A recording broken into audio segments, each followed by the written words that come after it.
Warning, the following podcast contains profanity, and it would contain a lot more if that Blake Farenthold motherfucker had run his damn mouth before I recorded to him this week. You want a duel, motherfucker? I'll whip your ass whenever you're ready. This week's episode of The Scathing Atheist is brought to you by Blue Apron, a better way to cook, and by our Jeff Sessions in 5 words or less contest. Today's winner is Larson-esque, who had halfway between Smeagol and Gollum. I'd say more like 3/4, but close enough. Well done. And we're going to keep it going for one more week. Unless, of course, we get some really good stuff and then maybe longer because I really fucking hate this guy. Please keep tweeting us your best 5 words or less using the hashtag SessionsScathe, and you could be the next winner. And now, the Scathing Atheist. I'm Satan, angel of darkness and lord of this world, and my mission to corrupt the souls of humanity will be complete once I can convince all of you that you did, in fact, evolve from filthy monkey men.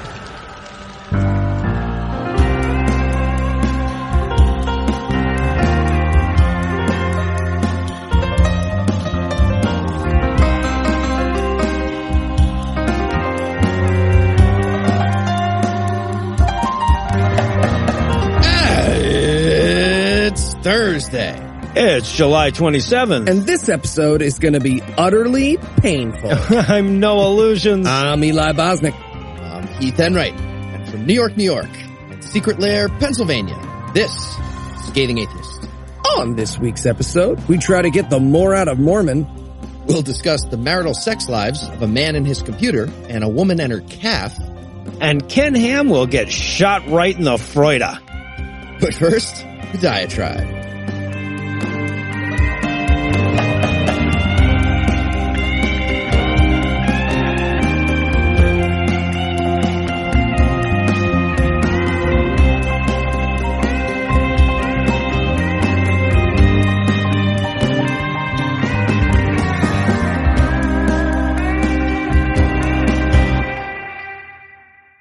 You know, for a person with so many legitimate reasons to be pissed off, I sure spend a lot of time justifying my anger.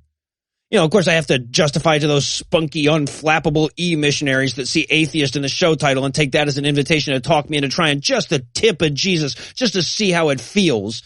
And as soon as I dive into these conversations, I know the clock is ticking on my anger, and as soon as it comes out, I'm going to face the "how can you be so angry at a God you don't believe in" apologetic. You know, of course, at the time, it'll be patently obvious that what I'm angry about in this instance is their stubborn refusal to accept X equals X levels of logic. But that won't matter because apparently all these assholes work from the same flowchart. And on that flowchart, "why are you so angry at God" is the standard response to "go fuck a puppy, you twat." But when it comes to the Christians and woo peddlers, I kind of get it, right? I mean, it makes sense just from a perspective of psychological projection, right? When they get into faith-based arguments with non-believers, they also get angry sometimes. And when they get angry, it's because they're being forced to deal with the fact that they know they're wrong, right? Their chief frustration in a debate is the fact that X does in fact equal X. So when they see an atheist getting angry in a debate, it's probably logical to assume that that means they're starting to see why their argument doesn't hold up. I mean, keep in mind, these people don't even know what it's like to be in a religious argument when you have logic on your side.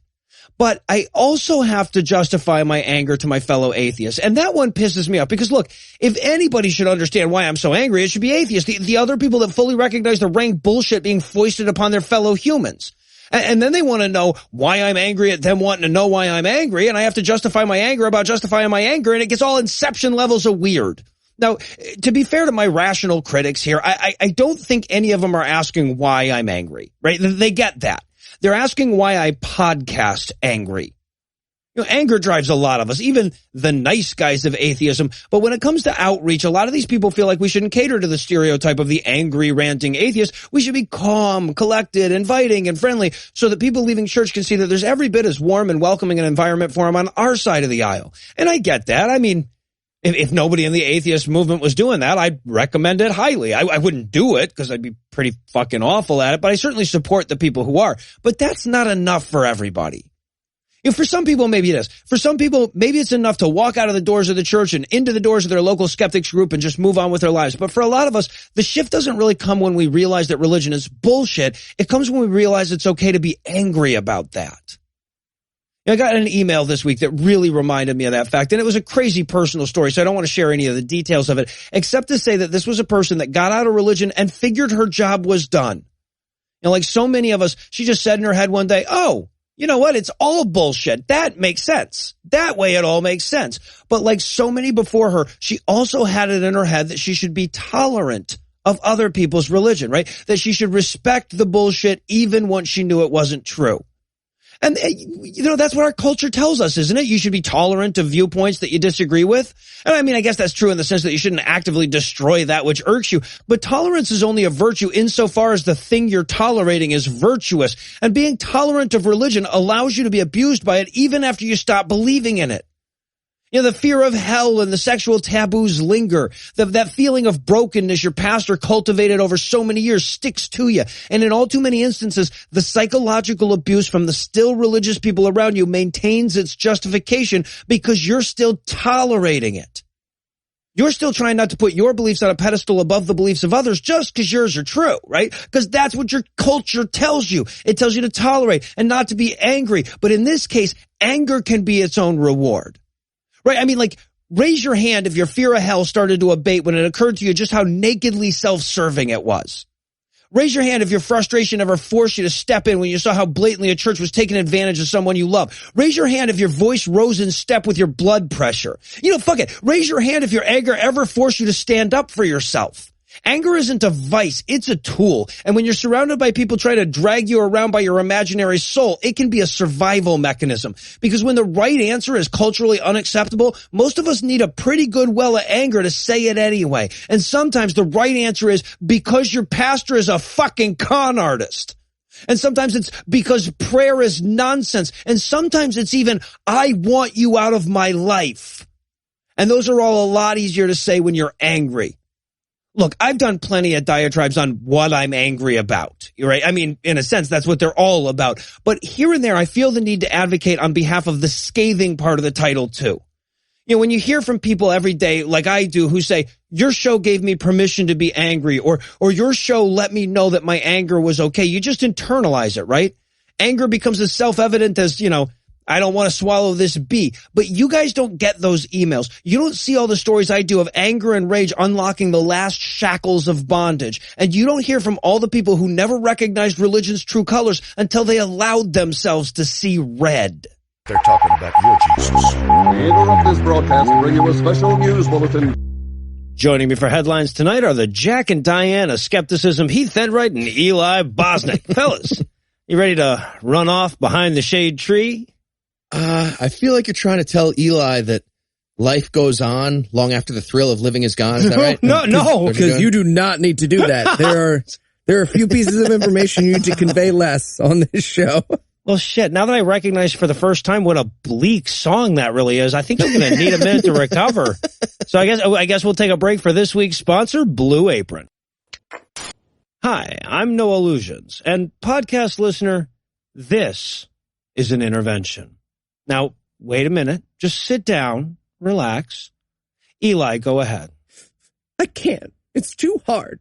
You can do it, buddy. Come on. Okay. Dear podcast listener, you have a problem. You need to sign up for Blue Apron.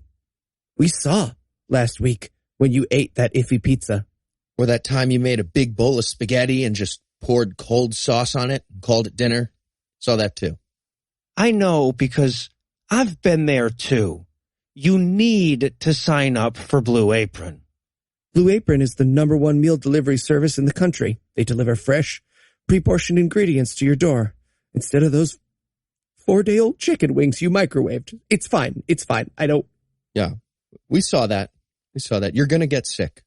And we know we've told you about the fantastic fresh cooked meals you could be eating before, but we're tired of your excuses. I'll sign up when I get around to it. When you think about it, what is the difference between ketchup and tomato soup? There's a big difference, man. There is. So we're asking you to take this step. Get some help. And check out this week's menu and get your first 3 meals free with free shipping by going to blueapron.com/scathing. You will love how good it feels and tastes to create incredible home-cooked meals with Blue Apron. So don't wait, because if you do, you know you're just going to order Chinese again. That's blueapron.com/scathing. Blue Apron. A better way to cook. A better way. You did it. And now, back to the headlines. In our lead story tonight, Ken Ham got fucked.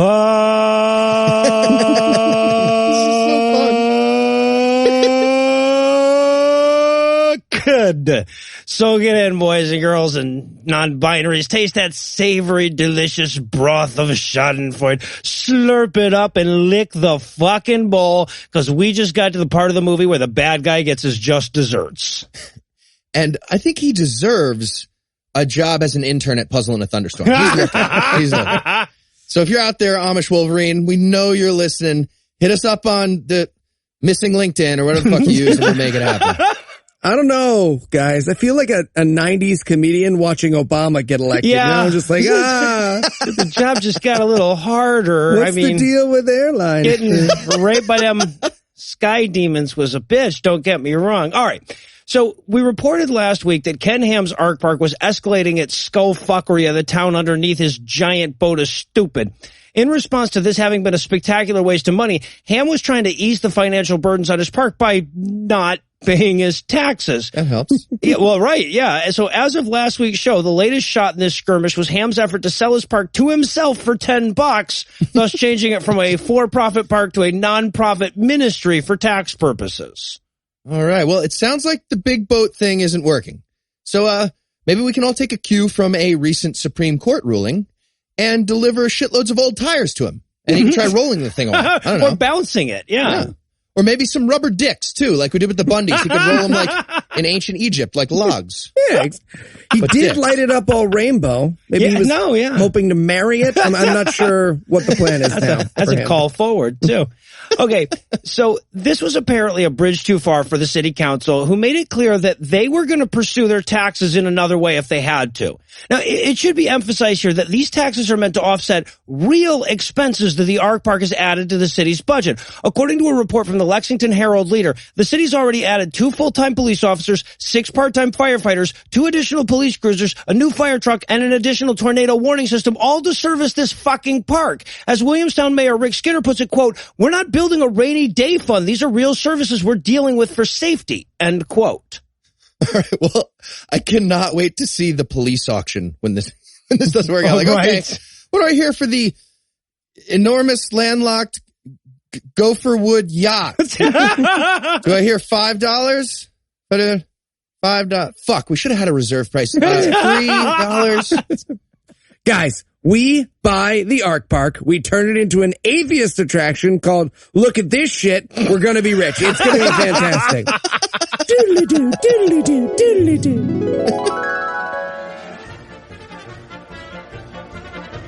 Step right up, the newly remodeled Atheist Ark Park. How many, sir?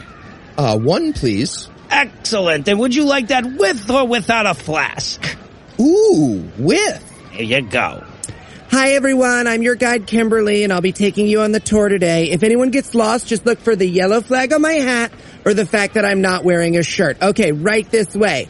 So this is our first exhibit, and probably the most obvious one, a big fucking boat. Now, this boat doesn't float. It would sink right to the fucking bottom of the ocean, but it's still like way smaller than it would be for this boat to make sense. Okay, how many kinds of animals are there? Oh, good question, sir. Depending on the projection, between 2 and 50 million.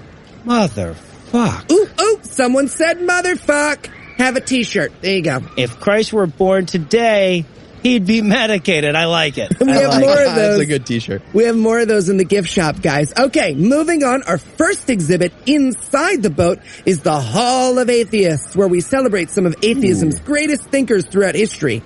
The one with red tags turned out to be racists, and the ones with blue tags hated women. Oh, wow, that's a lot of tags. A lot of tags. Yes. A lot of tags. So many tags. Okay, I'll let y'all wander. When you're done, meet me up at the end of the hall for our next exhibit, A Hole is a Hole, a history of trying gay stuff. Doodly-doo, doodly-doo, doodly-doo, doodly-doo. It's going to be great. It's going to be great.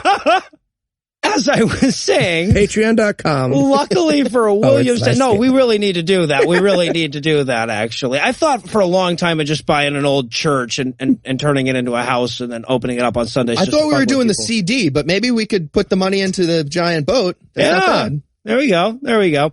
Well, you know, if we did, we wouldn't be the first to get financially fucked by this thing. But luckily for Williamstown, there have been good guys in this story all along, and the atheist groups that so desperately tried to forestall this fuckery in the first place were right there to help lift Williamstown out of this mess once they saw the light. So the FFRF sent a helpful reminder to the city council that since Ham has now sold his park to himself, they're in the clear, legally speaking, to rescind that $18 million tax rebate on sales taxes. So they did that. And now it looks like Ken Ham scammed his way out of paying a $700,000 safety fee and wound up $17.3 million down. I love it. All right. So in like chess strategy terms, I think the move is rape some kids and flee to South America, right? That's the move. Use the bishop block, I think it's called. He just sends the city council back a note that says smoke bomb. No, unfortunately, this isn't the end of the story. Like, this tax rebate could be reinstated, and it actually probably still will be, but it's definitely given the city the upper hand, and it's looking increasingly like they're going to use that upper hand to bitch slap the fuck out of Amish Wolverine. So I'm sure we're going to have more to say, but if past performance is any indicator, Ham's got a lot of dumbing this shit up to come. Should be fun. Should be fun. Stay tuned. Can't Fun wait. story. And in some good news tonight. Again. Yeah. In a move from atheist leadership we can all finally get behind, China, or Atheist Mecca, as it's known to all the atheist straw men I'm personifying, finally got around to telling all of its citizens to give up religion for the good of the party. Humanity? Oh, I thought you were going to say for the good of humanity. Yeah. That would have been better. But there's pretty much no wrong answers to that. Thank you. Right. Yeah. I mean, they make up the majority. Anyways, Wang Zuan, the director of the State Administration for Religious Affairs, or SARA, announced in the Quishi Journal on Saturday, the flagship magazine of the CPC Central Committee, which, side note, if you don't subscribe, you are missing out. None of those little subscription cards, no ads, super easy Sudoku. It's great. I'm just saying. No, it is. It is. I love this month's feature on shutting the fuck up and getting back to work before I shoot you. It was witty. It was even laugh out loud funny, but it had something to say, you know, like something real. There was something going on there. Nice. Dave Barry's gotten weird. I agree. Dave Barry has gotten weird.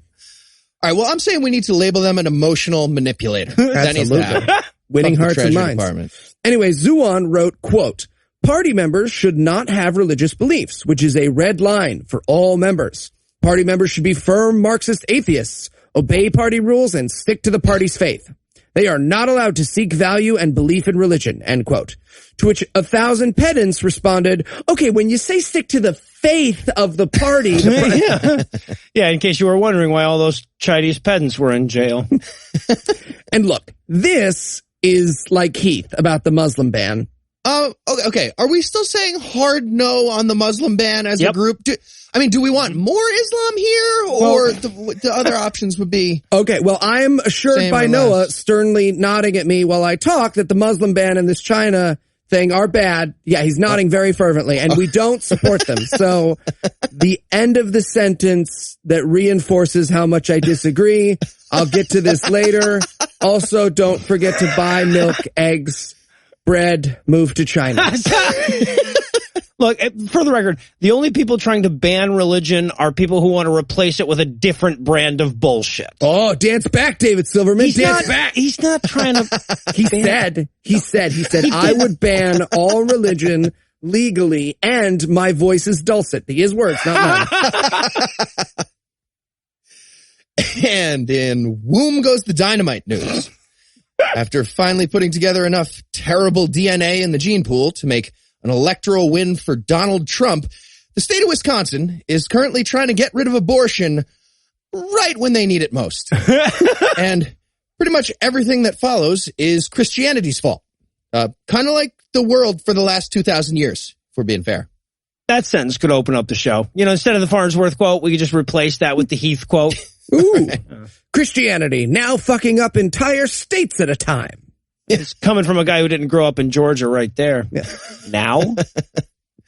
All right, so here's what's happening.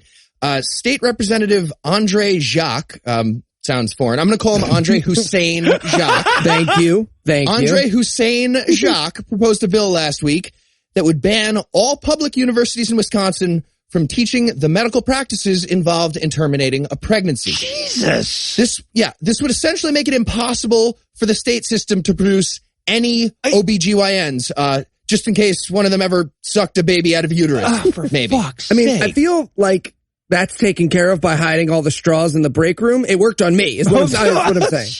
Well, once we hit the ice cream scoop, it did. Yeah. But we're getting off track. I feel like we're getting off track. Wow. So, if this bill passes, college dropout Governor Scott Walker could keep having kids, and we'd have no way of murdering them until after they were born. This is not good. I got a pulley system idea. Don't worry. It's like a rabbit trap. Yeah, I had something with like ramps or levers in my head, but yours is better. I like the pulley thing.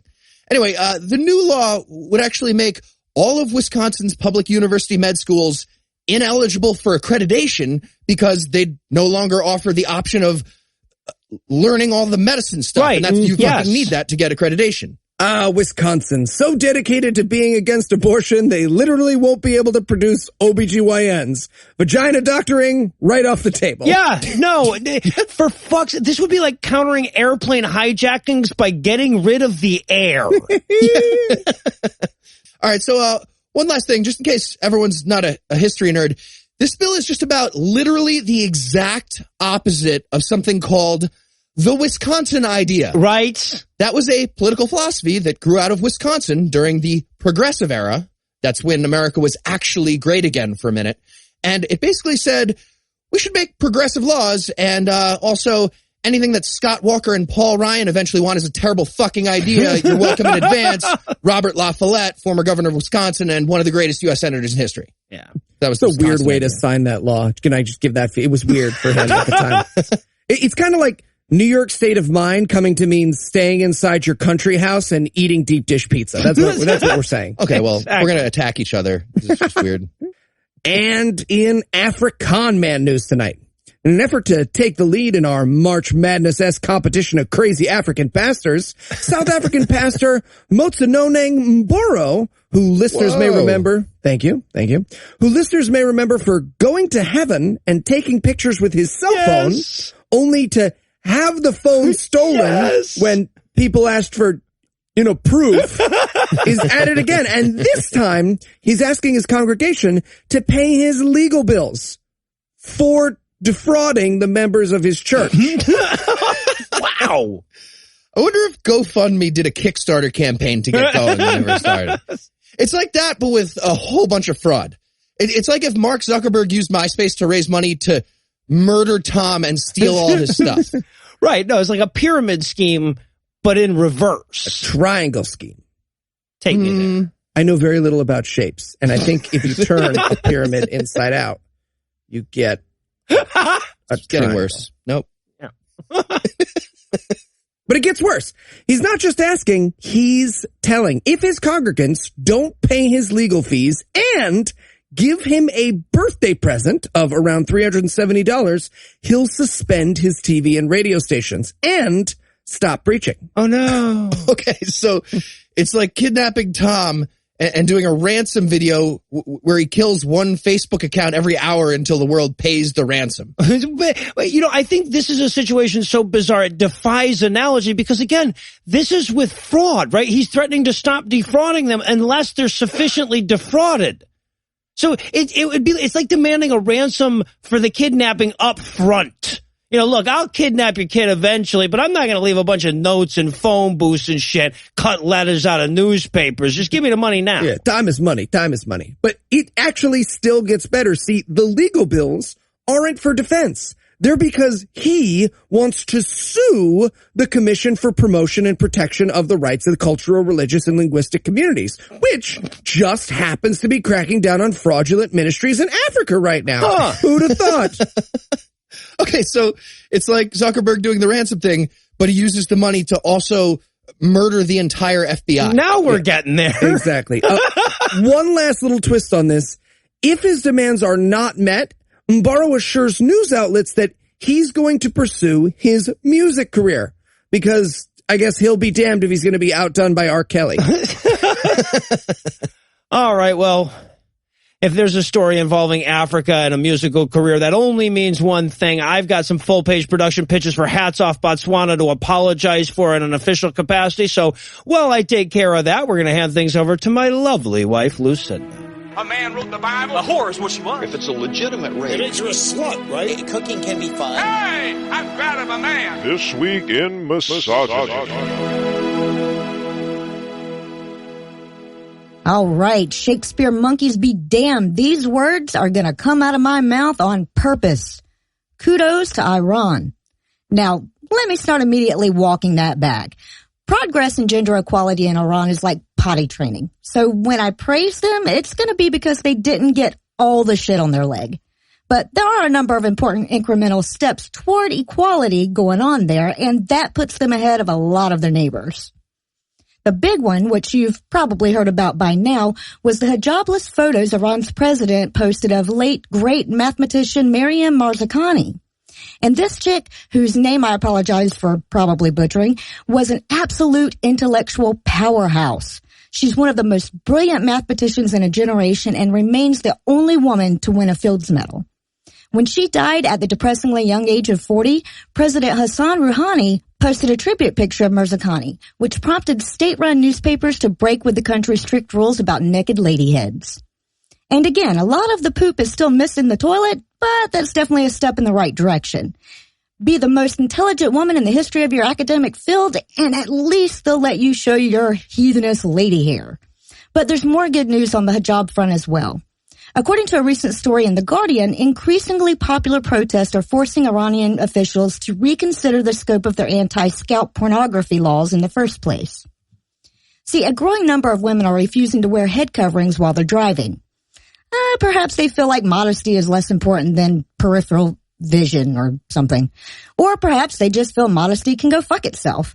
But whatever the impetus, there definitely seems to be a sea change going on. Because the Iranian government's response has not been, cover your head up or I'll chop it off, you filthy whore. In fact, to the contrary, Iran's president is arguing that cars should be treated as private space, allowing women a legal means to see their side mirrors even after a sneeze. And while we're on the theme of good news for gals in the Middle East, let me be the first to tell you, unless somebody already told you, that an all-girls robotic team from Afghanistan that was originally denied entry into the U.S. because our president is a testicle blister is now approved to compete in the robotics meet. Because apparently, after consideration, we agreed that 15-year-old nerds probably weren't a threat to our national security. But lest I leave you feeling like we might be making progress in the world, I want to close on a story that'll remind you just how 15th century some parts of the world still are.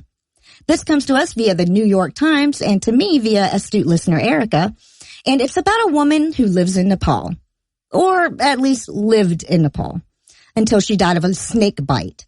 Now, most of the time, that wouldn't be a fatal kind of thing necessarily, but unfortunately for Tulasi Shahi, she was menstruating, which meant nobody was allowed to be near her or touch her, apparently even when she was dying.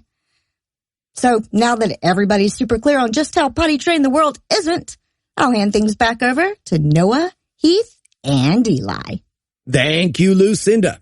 And in the Gatriot news tonight, regular listeners might remember lawyer, litigious anti-gay marriage advocate, and the embodiment of devil's advocate douchebag Chris Sevier for his many stunts against same-sex marriage. Or, if past revelations are any indicator, you'll remember him as the guy that offered you an obscene amount of money to jerk off into a sports bottle while he watched. First, so for those not caught up, first he sued Apple for making computers that allow him to access porn.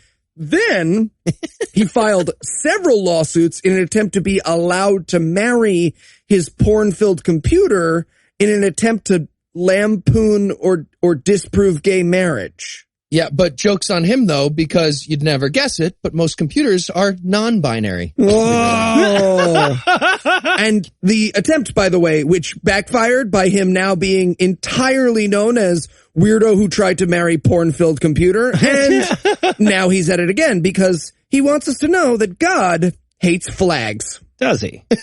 Yes, Chris, who allegedly has one real testicle and one made out of a page of a gay porn magazine he stole, is suing 4 U.S. representatives for displaying a rainbow flag outside their offices. Fuck. Cut to some hypothetical ham sandwich somewhere going, okay, can we stop indicting my ass already? Am I really needed here anymore in this metaphor?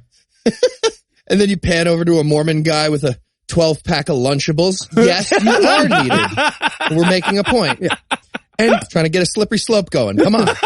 And if you're wondering why he's suing, it's because he's a bad lawyer and many people say you shouldn't hire him for anything, but also because he says homosexuality is a, quote, religion. What? See, the rainbow flag is a symbol of that religion, and therefore putting the flag outside a congressional office is a violation of the Establishment Clause. What? But joke's on you, Chris. We got rid of the Establishment Clause with the playground thing and the tires, so even if you were right, you'd be wrong. But you're wrong, so you're wrong. So also, a lot of rumors going around that Chris Sevier can only smile when his mouth is full of his own cum. So that's all.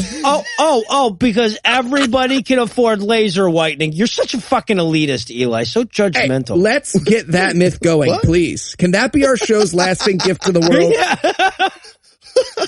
Hold on, though. I'm confused.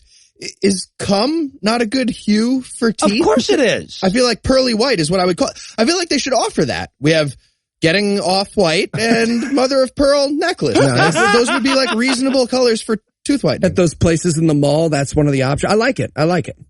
And while we don't have time to go through the unbridled, unbelievable crazy that is in Sevier's lawsuit, do check the show notes for this episode to see the breakdown Hemant did over on the Friendly Atheist blog.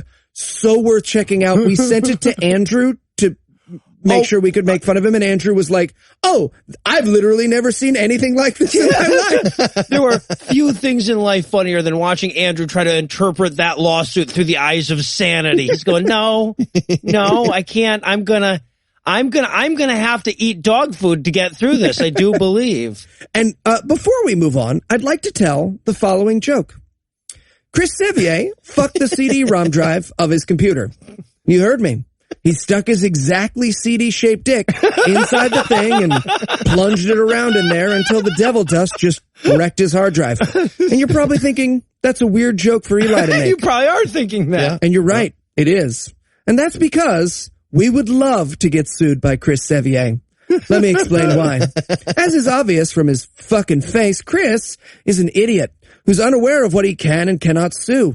And if he sues us, the press will be both good and hilarious. We'll probably even get to go to countersue him and take some of his crazy, stupid-ass money away. So please, take a moment, share this episode, or even just this clip of the episode with the hashtag Chris Sevier fucked his computer. That's Chris, S-E-V-I-E-R, fucked his computer. All one word. Maybe send it to Chris on a CD. Or share it on his public LinkedIn profile, which is the only way to contact him. But don't forget the hashtag Chris Sevier fucked his computer. Sue me, Chris, you tiny CD-shaped dick motherfucker. And finally tonight, from the trigger warning, terrible cow-based puns for the next few minutes file. Seriously, it's going to be utterly brutal. Oh, stole mine from the intro. That was mine. Just like really bad. I wrote mine first. Anyway, just, really, you might want, seriously consider skipping ahead if you don't want that to happen. All right. You asked for it. Seriously, last chance. All right. In Cud Sugar Sex Magic news, we are just getting started. Yeah. Don't worry. The cat'll be out of the bag shortly. Okay. We don't have.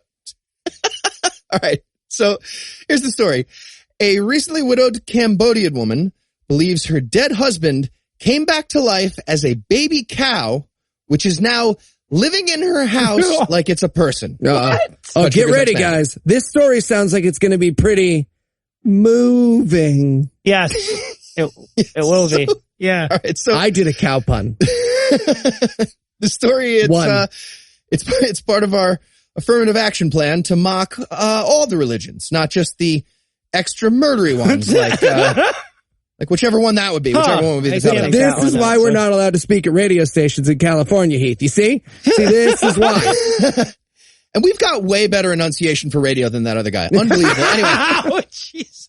For the sake of diversity, we chose a headline out of Cambodia where almost everyone is Buddhist, which means almost everyone believes in reincarnation. And not like, oh, look, I can see my dead friend's smile in the shape of a leaf. Like in the literal sense that this baby cow right here is my actual husband raised from the dead. I'm going to America where RFRA and Citizens United make him a person and a corporation. That's all happening. An act of bovine intervention, if you will. Now, that one doesn't... You're supposed to, work them into the story. Movie theater. No, that's not... Cow. Okay. So, wow, we wrapped it up fast. We got I'm so Hugh sorry. Hefner. So... Not quite. Close enough. It might sound like this whole story is crazy to your closed-minded atheist brains, but there is some evidence. Oh.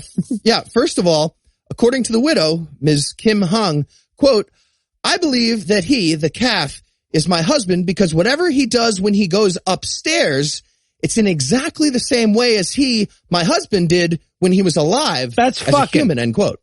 That's gotta be... I can't tell if the cow's jerking off on the toilet or if the husband ate the bed sheets, but either way, this is a weird test. I mean, to be fair, Anna, if you're listening to this, if you ever find a dog that gets winded between each flight of the 4-floor walk-up, that is me, and I do want belly rubs, just so you know. All right, and here's Exhibit B. Ms. Hong went to see a medium, and that's where her husband's soul came in, as a calf, apparently, and said, I am your husband.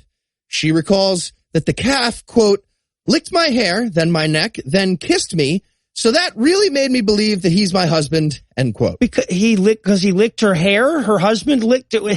Well, I'll tell you what, if reincarnate a husband doesn't work out, at least the cow could be president.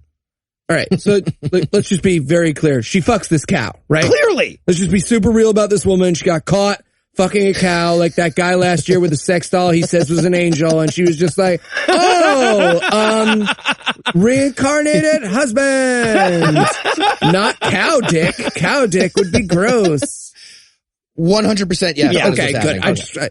In fact, Ms. Hong is so confident about the reincarnation, she actually sleeps next to the calf every night in bed, in her human dead husband's bed. Bet she does. Yeah. Sounds pretty mysterious, if you ask me.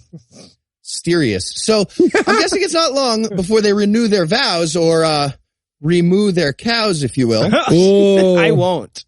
Apologies for everything. Apologies for everything you just heard. You just heard. I apologize. Cheesy. And for everything you're about to hear, it's going to get even worse. Let's put 30 seconds on the clock. Oh, no.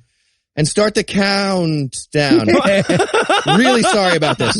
Really sorry. You are not. Wedding songs for the old lady and the underage reincarnated cow. Go. I could apologize for this and sound sincere. Eli could apologize. You cannot get away with that. I'm sorry. No one's buying it. All right. Why is it me that can't? What? Ain't no other man? Perhaps. Steers in heaven. Unchained Melody. Unchained Moolity? No, that's better. That's better. Or perhaps Unyoked Moolity. Oh, there we go. There we go. Feel like making love. Every breath you stake, every move you make. Oh. I was thinking maybe Amazing Grace. Amusing Grace. You are so beautiful. No. How do you know when it's love? Moo are so beautiful. We're doing a lot now. I have one. I just wrote one at a time. That's how we do it usually each week. Whatever. Okay. How about Cow Do I Know?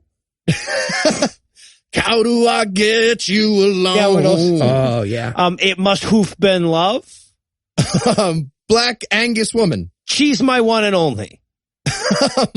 Some kind of wonderful time. Have you heifer seen the rain?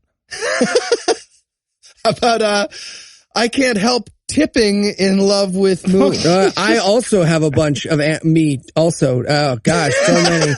How about Call Me Cow by Paul Simon? What? Call me out. Call me out. I don't really do. I like to start fights on our show. Let's do 30 seconds on the clock. Start some fights with people. I'll have a bunch. All right. That you won't have. I bet Heath's got one more. All right. People who don't like cow puns, fights with them. Go. Buttersweet Symphony. Love Me Tenderloin. Oh. Tenderloin. Filet mignon. It's the strip that's the best. It's the most tender from the steak. All right, I got one more. I knew you would. How about Smells Like Holstein Spirit? Oh, Jesus Christ. Because it's underage. Marriage.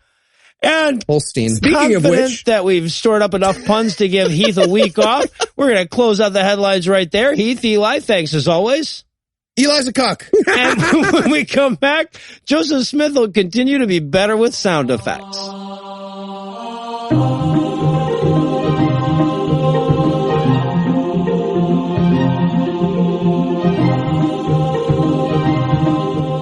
If the Book of Mormon has been reliable about anything, it's the fact that each installment is going to make even less sense than the last. And when we started this book, it was Genesis wacky and fun, and at this point we've devolved into Grandpa needs doors that don't unlock from the inside levels of crazy. So, for those of you who need help keeping the back of this book's hospital gown closed, we're pleased to once again present Mormon Peace Theater. Hey, it's me, Mosiah. You guys remember me? This is my book. Hi, so Ammon. Hi. Is telling the story of Zeniff. Hi. In which Abaddani. Hi. Has rebelled against King Noah. Hi, that's me. And not Mosiah, Noah. And we realized we probably needed a bigger cast for this shit. And now, on with the show. And now, I, Abinadi, shall tell you of the Holy Trinity. There shall be a God, and he shall have a son, who is himself, and shall die for himself. I'm sorry, fucking what? Don't even get me started. There's a ghost or something. Sorry, whose ghost? Everybody's ghost, whatever. And know you that Christ had the bowels of mercy. Oh, Jesus, if you could only see the way to healing my son. I know that as he sleeps, if you could just use your mercy to heal his wounds. Oh, Lord, for you are wise and kind and full of mercy, and oh my God, and your ways are hallowed, and your name be praised. See that you see you fit to heal my child and bless my family with your healing grace and shit. Oh God, for you are a good God, full of mercy and kindness and goodness, and I know that you will heal him in your mercy. Amen. Oh, my God. Yep, just like that. And know that all those who have not heard of Jesus shall reside in heaven, and all the children. But once thou hast heard the word, damnation is the path one may walk. Hey, sorry, guys, I was in the bathroom. What did I miss? Okay, you count now, too. Okay, question. My sister is deaf. Does she count? Only if she reads it or someone signs it to her. It's not actually about hearing. It's more okay. Now what if I'm hearing it and halfway through I die? Oh, that's a good question. All right. I think that depends on which half you die during. Can I get halfway into heaven? No, you're just in or out. All right. What about a super smart baby who understands English? Ooh, right? Super baby. Really what about you guys. super baby? Really, really hate you guys. And that is my prophecy. Okay, so now we can kill you now that you're done, right? Well, I'd prefer you not. Totally gonna kill you.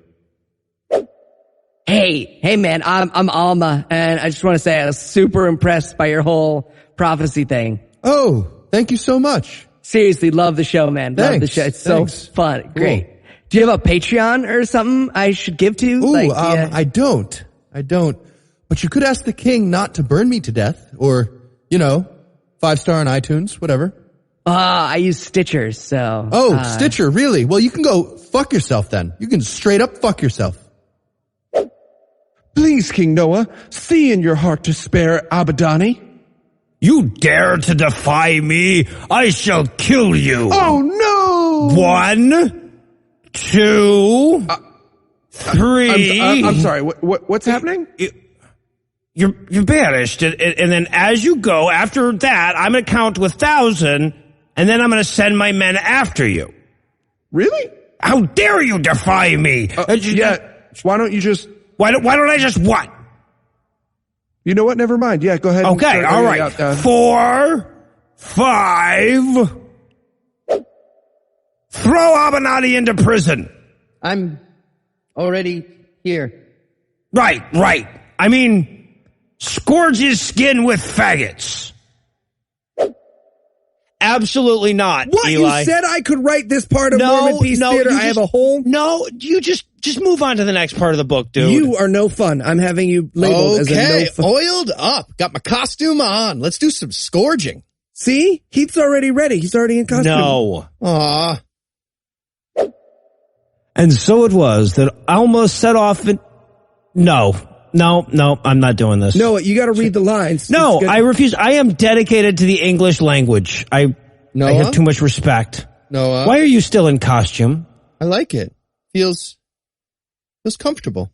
You look great. Thank you, Eli. Thank you. Okay, all right, fine. And so it was that Alma did flee to the land of Mormon, where they did settle in the forest of Mormon, next to the spring of Mormon.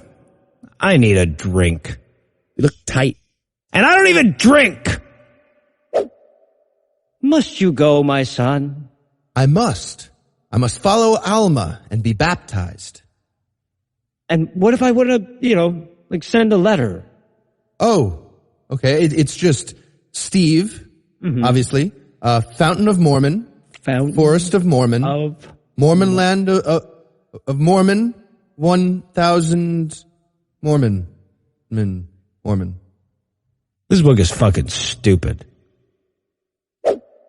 Listen, my followers, let it be known that priests shall also till the land. Wow. So you mean priests won't be some elite ruling class? They'll work with common people to worship Christ as equals? Exactly like that. Hi, welcome to the temple grounds at Salt Lake City. I'm a 16-year-old who's been working here for 2 years with no pay, and I'll be your tour guide today. Yep. Just like that. 997, 998, 999, 1,000. All right, everybody go kill Alma now. All right, Jesus, finally. We've been standing here for fucking ever. I am Layman, king of the Lamanites. Send me your king, and I shall spare you. You have a stupid name. Racist. Is it? Mm-hmm, because I'm a Lamanite. Ooh, but OMG, this is super awkward. We just lit that guy on fire. Really? Wow. Yeah, just now. We have a son though. Can he be king? The son? I'm gonna say yes. Meanwhile, over in different woods, I think, the priests of the now dead evil King Noah were scheming. Dude, that sucked. Right? Totally. So, kidnap some black chicks. Yes, that's exactly. You get it, man. You get it. We are in sync. We are odd Kidnap characters. black chicks. That's great. That's great. This book is... Both of us said that. Same time. Kill him. Now, everyone settle down. So Layman, king of the Lamanites, was with all the antagonists, bro. You stole our ladies. Did not. Did too. Did not. Did too. Hi, it's me, Gideon. Actually, it was Noah's priests. Okay, how do you know that? Also, weren't you just part of the crowd chanting "kill him"? I feel like now is a weird... I mean, you guys want to move the plot forward or not? Wow, glad that worked out. Wouldn't have wanted to go to war unnecessarily with those Lamanites, right? Yeah, it's fine. Okay, what's the matter? Nothing. Just kind of want to kill the Lamanites. Now, why would you want to go and do that? I don't know. They're always smiting my cheeks and stuff. Uh-huh. You really want to go to war with the Lamanites? Mm-hmm. All right, let's go to war with the Lamanites. We're the good guys in the book. And so it was that the Lamanites and the Nephites went into battle. Charge! And the Nephites lost. Charge! Every Charge! single Charge! Charge! time. Okay, changed my mind. I do not want to fight the Lamanites anymore. Yeah, me neither, man. Fuck that. Oh man, we've been defeated by the Lamanites, and now they can totally take all of our stuff. Not to worry. 'Tis I, Ammon. Wait, sorry, aren't you telling this story? Yeah. Yeah? So, wait, so you're in the story that you're reading? Yes. So wait, what did you just read? I read, and then Ammon showed up and was like, 'tis I, Ammon. And you're reading that now? Yeah. Yes. Off of plates that someone else gave you? That is, yes, that is correct. Okay. So I'm sorry, wait, what are you reading now? I'm reading, and Ammon did explain to everyone that he was reading that Ammon did explain to everyone that he was reading. I miss reading the Bible. Me too. Remember Swordmouth Jesus? Yeah, that was fun. I do. People of Lehi Nephi, for too long you have labored under the yoke of the Lamanites. But how can we escape? We leave. I'm sorry, what? Leave. Slip out the back, Jack. Make a new plan, Stan. You know, skedaddle. That's your plan. Yepers. Yep. Yep. Leave. Great. Sure. Leave. All right. Shh. Everyone be quiet. There's someone here. Who's there? I'm Laman, king of the Lamanites. We were just chasing Limhi. Who are you? We're the bad priests of Noah. I'm the leader, Amulon. Huh. Weird. We're like extended universe side characters. Yeah, like hey, you heard it was all gonna fit together, but now that Rocket Raccoon and Iron Man are in the same room, it seems kind of like weird and silly. Yeah, right? I guess. This could be cool though, right? You want to go fuck with Ammon? Or Ammon? Who's he? Okay. I think you remember the guy who asked your king to pardon the prophet guy who fooled you? Oh yeah. Fuck that guy. I think it's him. Yeah, totally. Fuck him. Dear God, please turn the Lamanites away in your mercy.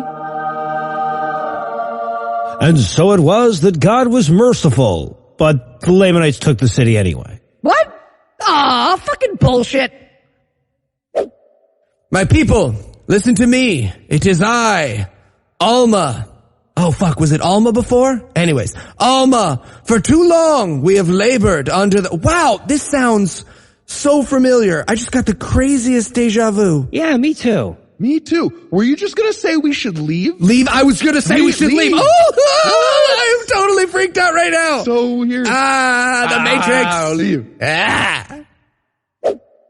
And so it was that Alma and the Almanites escaped Helma and traveled to Alma, not to be confused with Ammon and the Ammonites who escaped to Mormon. No, the iPod is not skipping. That's how the fucking book works. King Laman, wake up. Alma and the Almanites have escaped to Alma. 5 more minutes. Okay, so now we're... in Messiah. You guys want a pizza bagel? Okay, I remember him. All right. I think this is actually going to work out. We got no Lamanites, no war. Seems like this story can actually start to... I'm not so sure about this pre-Jesus thing. God damn it!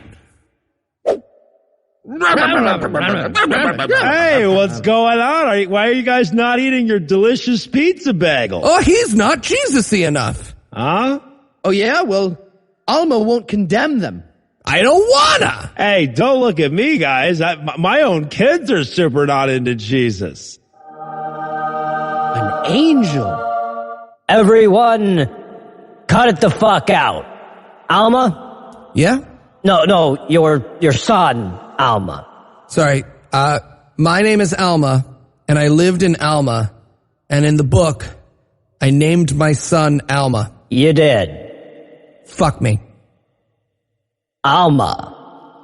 God, what? My name isn't Alma now, it's Night Force. Crossover. I like it. Stop not being Jesus-y enough. Ugh, I'm paralyzed. Yay, I'm your dad. Whatever, Dad. Now I can write poetry about a body that matches my soul. Never mind, please put him back. I'm healed. And I'm totally into Jesus now. Gaw. Still your dad. Hey, you are my kids. How you doing? I'm Mosiah. Right. So we love Jesus now and would like to go tell the Lamanites about it. Okay, all right, but then who would be the king? Gaw. I'll be king. Gaw. Okie dokie then. And now that a minor Blue Apron ad side character is firmly enshrined in the Book of Mormon, we've done our job. We can close out for the week, but these books aren't getting any easier to read, so we'll be back in a few weeks with even more Mormon Peace Theater.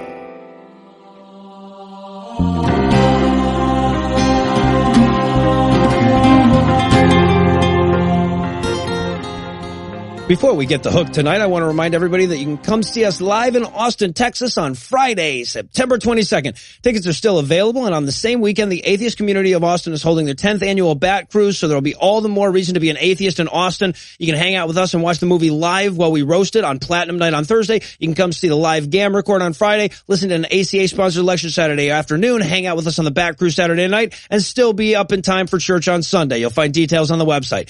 Anyway, that's all the blasphemy we've got for you tonight. We'll be back in 10,022 minutes with more. If you can't wait that long, be on the lookout for a brand new episode of our sister show's Hot Friend God Awful Movies on Tuesday at 7 a.m. Eastern, and a brander newer episode of our sister show's Hot Friends Citation Needed at noon Eastern on Wednesday.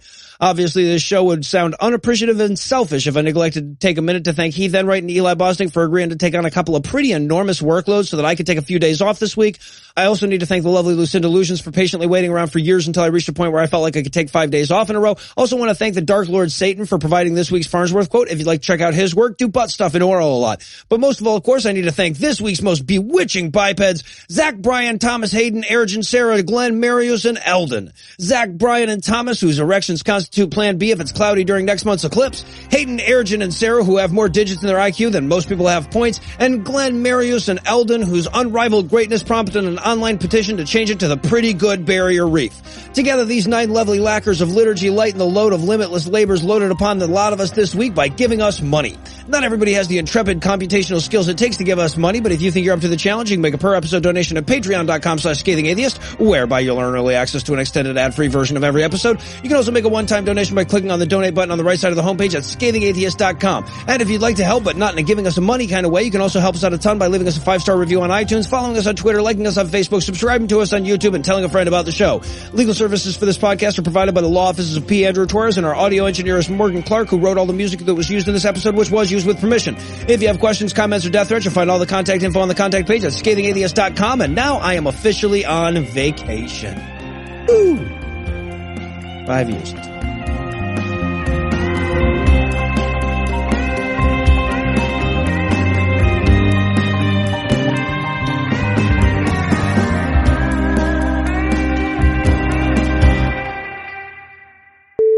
That was a popping knuckle, by the way. Is that a slap bracelet? Okay. That was that was him like popping his knuckles during room noise. So all of this, there was no noise on my side. It's all bullshit. I don't know what you guys are talking We've about. been right the whole time. He's just under there popping his knuckles, and then when one of them made a noise, he was like, "Ooh, wait, I gotta stop." Actually, he didn't stop. He kept doing it. Yeah, that is false. I did not stop. You guys panic when there's silence in the world. You guys, did anyone get raped by the goblins? I don't think so. 997, 999, 997, 999. I forgot how to count. Sorry, Morgan. Eli was a football star. No. I was assuming that was you, actually. No. I was the girl in my head. Okay. The preceding podcast was a production of Puzzle and a Thunderstorm LLC, copyright 2017, all rights reserved. There is more to me, Queen Eliara of Elfgard, than my elven magic. Just as there's more to Geico than saving you money, Geico also gives you 24/7 access to licensed agents online, on the phone, or on the Geico app.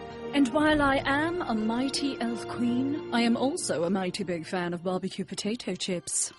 Minions! More smoky mesquite. Geico. Expect great savings and a whole lot more.